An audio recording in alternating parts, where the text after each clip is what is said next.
Cool. Yeah. So So where were the new we? album, Strangers, is only a week away, less by the time this comes out. As I said before, it feels like a natural continuation of Sands of Time. How do you guys think you've progressed since Sands of Time to Strangers?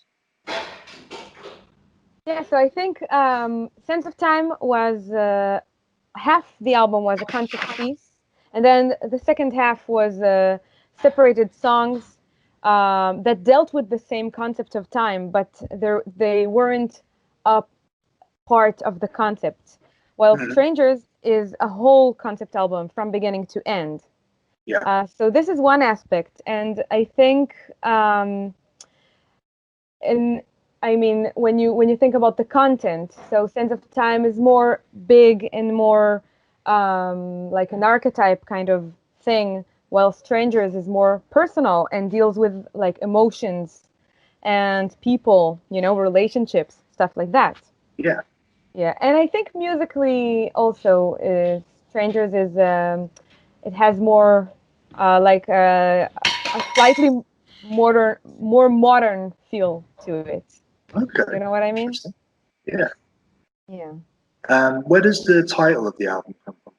Obviously, there's the song "Stranger" on the Yeah. album, but obviously, like you say, when it's a full concept piece, there's Yeah, well, obviously a story to me behind it was clear. I was,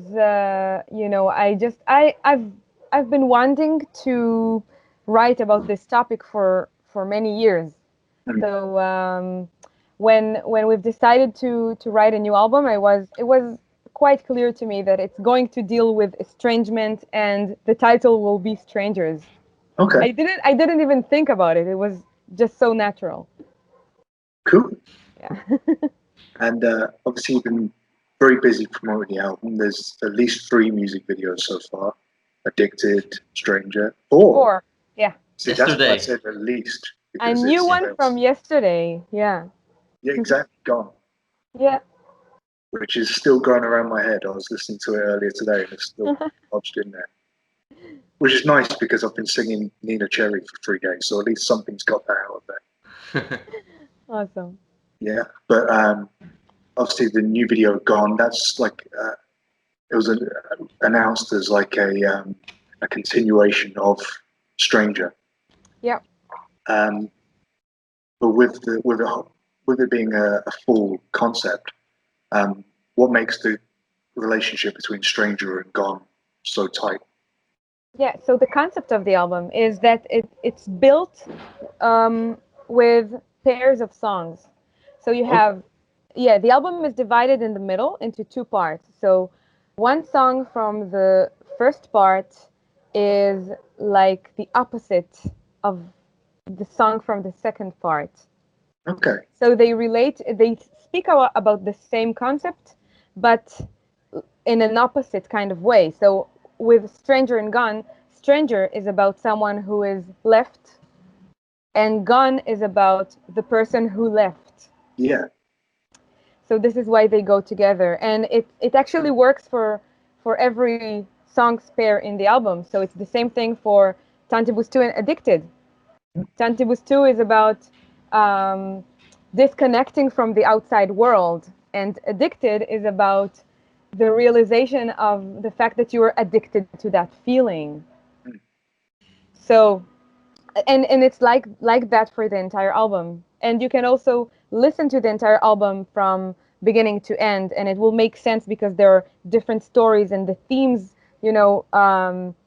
are going. The themes repeat themselves, but then you can also take the 2 songs from the same pair, which are in the album, they are in opposite sides, but you can glue them together, and they will sound like one long piece. Yeah. So, fun fact, if you take Stranger and Gone and you glue them together, they sound like one long song. And did you write them that way? Yes. We wrote and recorded them in that manner. Oh, cool. They were separated at birth. Yeah, Only so in the mastering. yes, phase. so That's each pair, sorry, go on. yeah, I'm saying each pair was recorded like just one song, long song, and yeah, they were basically separated, and put in the album in a different order. Okay. Cool. I forgot what I was going to say now. It's a very interesting idea because, especially with like the concept album, people think of it as telling a story from start to finish or one perspective. So, and obviously life isn't black and white. So it's great to have that duality represented on the album. It's something you don't hear very often. So makes for an even more interesting album. If it wasn't good, I'll stop brown nosing now. But like I say, you've done 4 music videos.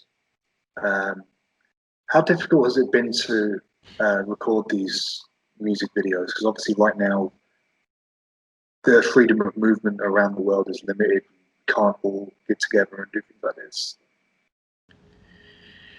Yeah. You see a reaction, so you can kind of guess. That's a face that says, "Oh, not this bloody question again." No. I mean, No. we did the face because we have so much to talk about. Just to remember it. Yeah. Like, yeah. Do you want to talk about it, Yoav? yeah, and okay, so to start from Gone, I think. Yeah, Gone. Okay. Gone. It took us like around 10 months. I remember starting thinking about it in January. So this is actually the first video that we planned. Yeah. Okay. That's not the first video that we planned. We planned the video for a song that isn't out yet, and the one that Petty Gerdy is on, and she was supposed to come to Israel on March to do a show with us, to record the hurdy-gurdy to the song, and for the shooting of a video.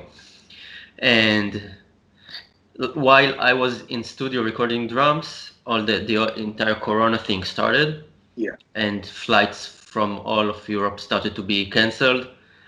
And then Petty couldn't come here, and we had like this production of 40 people, like with the choir and the, how do we say it, like strings quartet. the strings quartet and the band, and that was just like destroyed. And then I said, okay, so I had this idea for another video.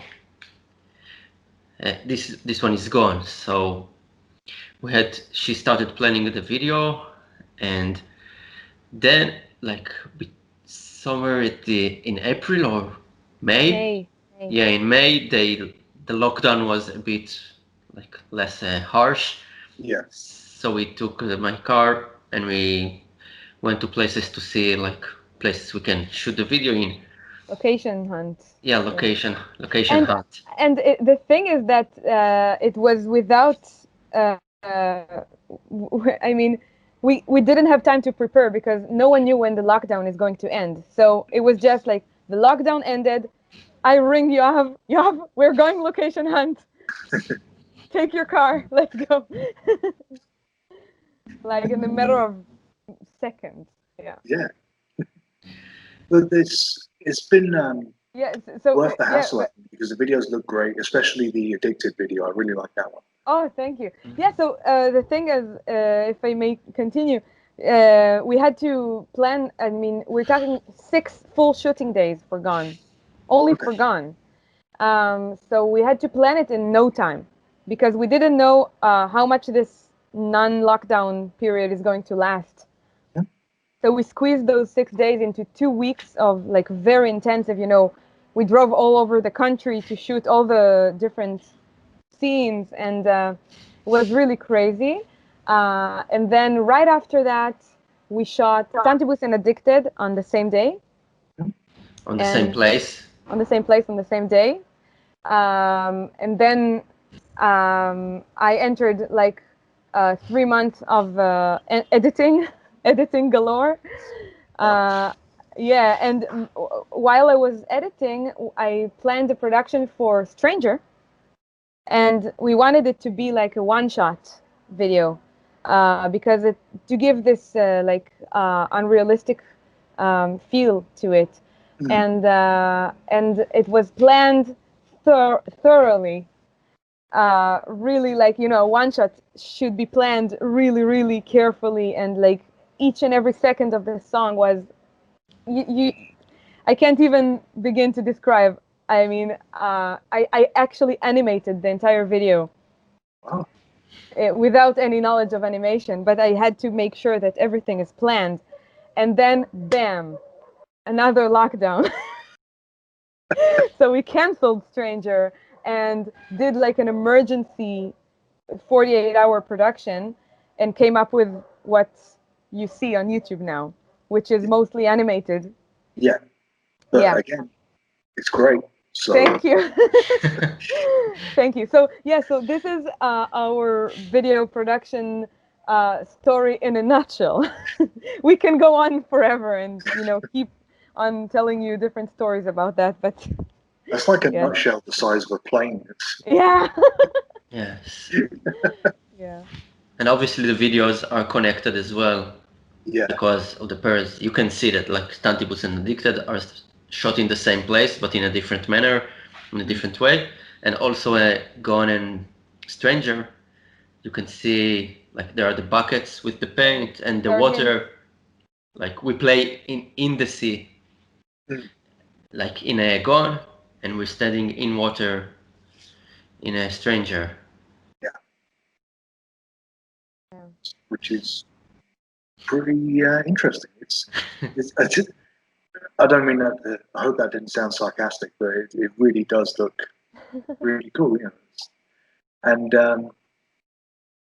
it's amazing for something that is so interesting of a concept and has spawned these like visually arresting videos. The artwork itself, the album artwork, seems quite stark in comparison. You know what I mean? It seems a little bit. I'm not dissing the artwork, but it's very. I can't think of a word that doesn't make it sound like I'm insulting you, but no, go ahead. Like it's say like whatever simple it's on or your basic. mind. Do you know what I mean? It's like the one image on like a plain background. Yeah. I haven't quite worked out what the image is, to be honest. I was a bit off. We're talking about the artwork. The artwork. The album. Yeah. I mean, the object itself is open to interpretation. Oh, great! So, but I think you can see that it's. I mean, you see that it contains opposites. Yeah. So it's warm and cold. It's organic and industrial. It's a fruit or vegetable and a lamp. I mean, you can immediately spot that there is estrangement inside this weird object, and that it's weird and fantastical in a way. So this is actually exactly what we wanted to say with it. And the artist is called Ken Ghosh, and he's a New York-based artist, but he's Israeli. And it was very important to us to create a very distinctive image, which you can put on everything you on everything you desire. So every time you see this image, you're like, okay, I recognize this weird thing from somewhere. Bam! I mean, it's a distinctive kind of image. Yeah. That's really interesting because, like I said, I couldn't work out what it was, but I was looking at it and I was like, is that a flower coming out of like a shell, or is it a pear that's got... But it's... So it's good to know that I wasn't supposed to work out completely. So it can just be whatever you want. Cool. Basically. Cool. And sorry. Yeah, and as well, like the estrangement thing that comes from the fruit lamp natural. It's talking about the estrangement of people in our society, obviously. It's on a concrete wall, right? The background. Yeah. And there are songs that talk about the estrangement of people who live in the city and desire to be on nature. There are people that talk about, I want to leave everything to go to live in nature, but I can't leave the comfortable city. I want to go to shows. I want to play in bands. I want to use technology, but in another way, it's like I can't stand to be around so many people that I don't know every day. Everyone around me are strangers. Like I go out to the street and everyone are strangers. Yeah. Right? And the only people that I know, like I think for myself, like many of my childhood friends live abroad. Like one lives in London, one lives in Berlin, one lives in Spain. So like the people I know are far away and the people near me are strangers.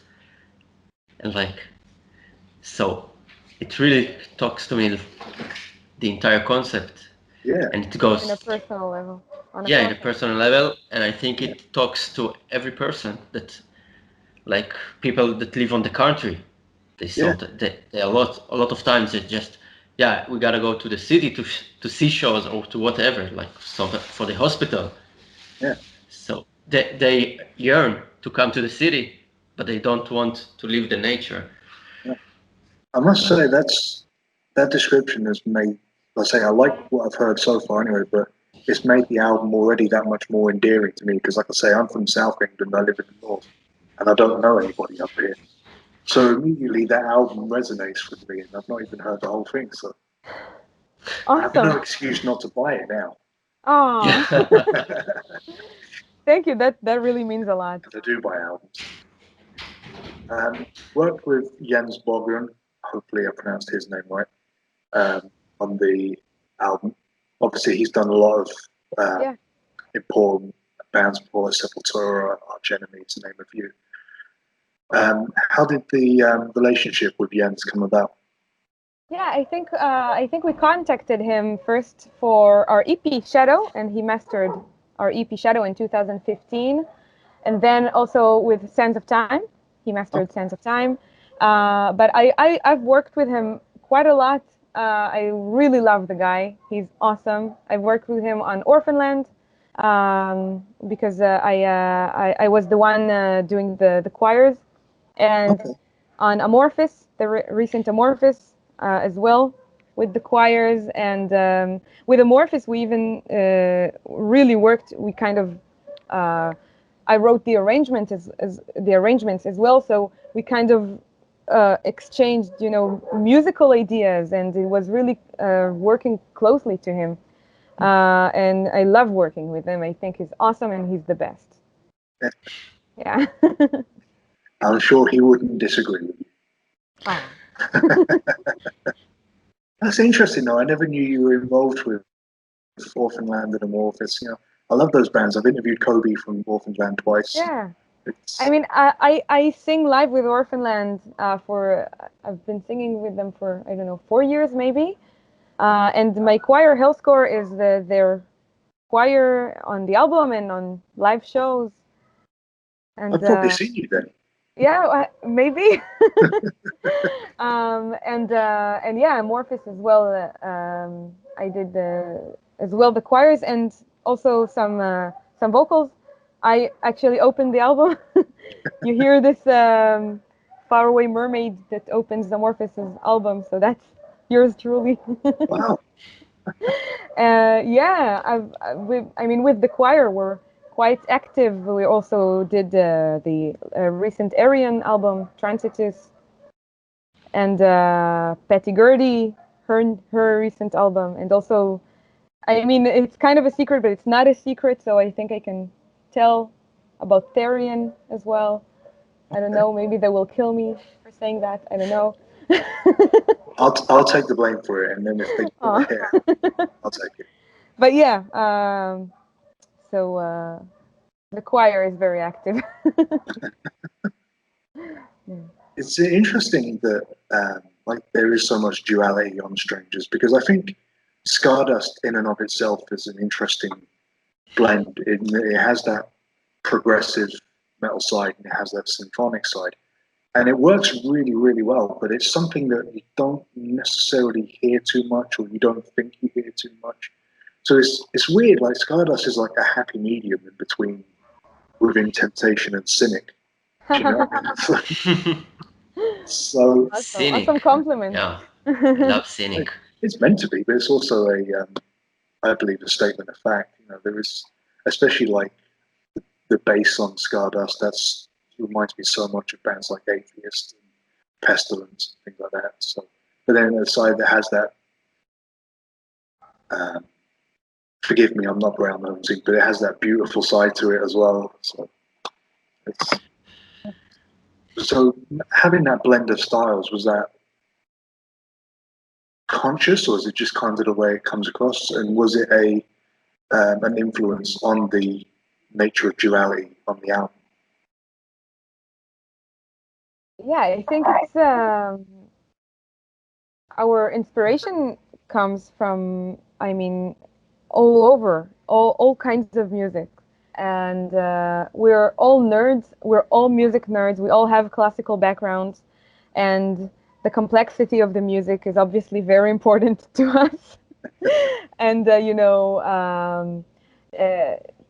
technical challenges are very, we are drawn to this kind of, music as listeners and as musicians ourselves. But at the same time, we really relate to like a friendly sound, like classical harmonies and catchy poppy choruses. Yeah. Yeah. I think Gone demonstrates that quite well. Yeah. Thank you. Like I said, it's stuck in my head, so there's that sense. I'm sorry, I have a stammer. Sometimes it's hard to overcome. It's catchy. Fuck it. Yeah. Thanks. Sorry for swearing, but all good. Yeah. But guys, thank you so much for taking the time to speak to me today. I really do appreciate it. Thank you for having us. Yeah. Like I say, I have to pick it up now. So, yeah. Sorry, but I can't remember the Hebrew for thank you, so I'll say lachem. And Toda raba. That's what I said. Yeah, for sure. So yeah, thank you so much. It was a pleasure, and thank you. Thank you. Really happy to talk to you. Good, thank you. Have a beautiful evening. All right, you too. Thank you. Bye now. You too. Cheers. Bye. Bye bye. Bye bye.